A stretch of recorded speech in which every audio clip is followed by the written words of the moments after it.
आपको सबको नमस्कार। आपको याद होगा मैंने कुछ महीने पहले ही बता दिया था कि केंद्र सरकार सत्येंद्र जैन को एक फर्जी केस में गिरफ्तार करने वाली है। मुझे बहुत ही विश्वसनीय सूत्रों से यह पता चला था। कल उन्हीं सूत्रों से सूचना मिली है कि अगले कुछ दिनों में केंद्र सरकार मनीष सिसोदिया को भी गिरफ्तार करने जा रही है।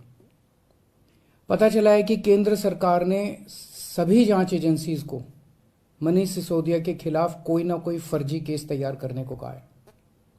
जैसे इन्होंने सत्येंद्र जैन के खिलाफ फर्जी केस किया है, वैसे ये लोग मनीष जी के खिलाफ भी फर्जी केस बना रहे हैं। मनीष सिसोदिया भारत की शिक्षा क्रांति के जनक हैं। आजाद भारत के इतिहास के शायद वो सबसे बेहतरीन शिक्षा मंत्री हैं। सरकारी स्कूलों में पहले गरीबों के बच्चों को 3rd क्लास शिक्षा मिलती थी। दिल्ली के सरकारी स्कूलों में 18 लाख बच्चे पढ़ते हैं। इन सभी बच्चों का भविष्य अंधकार में था। मनीष जी ने इन बच्चों को अच्छे और सुनहरी भविष्य की उम्मीद दी है। मनीष जी ने इनके माता पिता की आंखों में चमक दी है। आज मैं उन 18 लाख बच्चों से पूछना चाहता हूं, बच्चों, क्या आपके मनीष सिसोदिया भ्रष्ट हैं? मैं उनके माता पिता से पूछना चाहता हूं कि ये लोग आपके मनीष सिसोदिया को भ्रष्ट कह रहे हैं, आपको क्या लगता है? मनीष सिसोदिया ने ना केवल दिल्ली बल्कि पूरे देश के गरीब बच्चों को उम्मीद दी है कि उनके स्कूल भी बदल सकते हैं। दिल्ली की शिक्षा क्रांति की धमक केवल भारत में ही नहीं, आज पूरी दुनिया में गूंज रही है। पूरी दुनिया के देशों से दिल्ली सरकार के पास निमंत्रण आ रहे हैं, हमें भी हैप्पीनेस क्लास सिखाओ, हमें भी एंटरप्रेन्योरशिप क्लास सिखाओ। मनीष जी ने पूरी दुनिया में भारत का नाम रोशन किया है। ऐसे व्यक्ति को जेल में डालना चाहिए या उन्हें पूरे देश के स्कूलों को ठीक करने की जिम्मेदारी देनी चाहिए। मुझे ऐसा लगता है कि सत्येंद्र जैन और मनीष सिसोदिया को फर्जी मामलों में जेल में डाल के दरअसल ये लोग दिल्ली में शिक्षा और स्वास्थ्य के क्षेत्र में जो अच्छे काम हो रहे हैं ना, उन्हें रोकना चाहते हैं। पर चिंता मत कीजिए, मैं ऐसा कभी नहीं होने दूंगा। सभी अच्छे काम चलते रहेंगे। मैं हमेशा कहता हूं, मुझे राजनीति करनी नहीं आती। मनीष को और सत्येंद्र को जेल में डालने के पीछे इन लोगों की क्या राजनीति है, मुझे नहीं पता, मुझे समझ नहीं आता। मुझे केवल ये पता है कि मनीष और सत्येंद्र जैसे लोगों को जेल में डालने से केवल देश का नुकसान है। अगर मनीष और सत्येंद्र भ्रष्ट हैं तो फिर ईमानदार कौन है?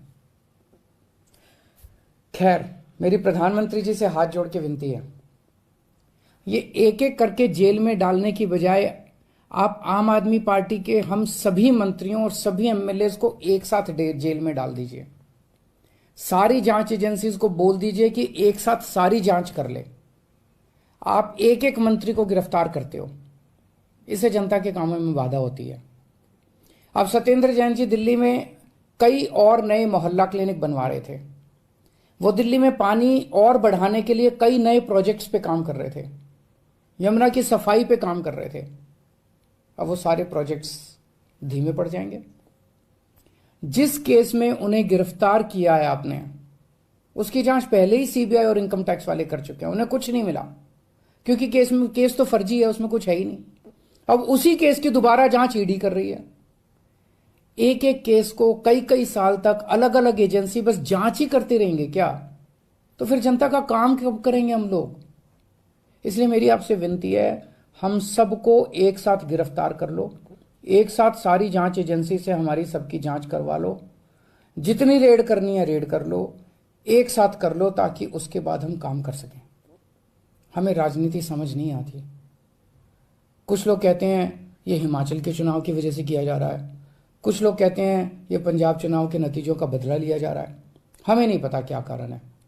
जो भी कारण है, हमें गिरफ्तार होने से डर नहीं लगता, पर सबको एक साथ करवा लो। आपने 5 साल पहले भी हम सब पे कई कई रेड करवाई थी, किसी के यहां 1 पैसे की चोरी नहीं मिली।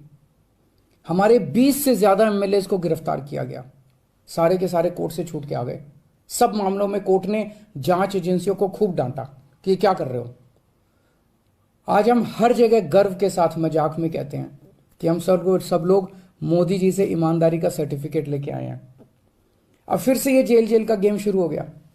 तो हमारी आपसे हाथ जोड़ के बस एक विनती है, हम सबको एक साथ गिरफ्तार करके सारी जांच करवा लीजिए।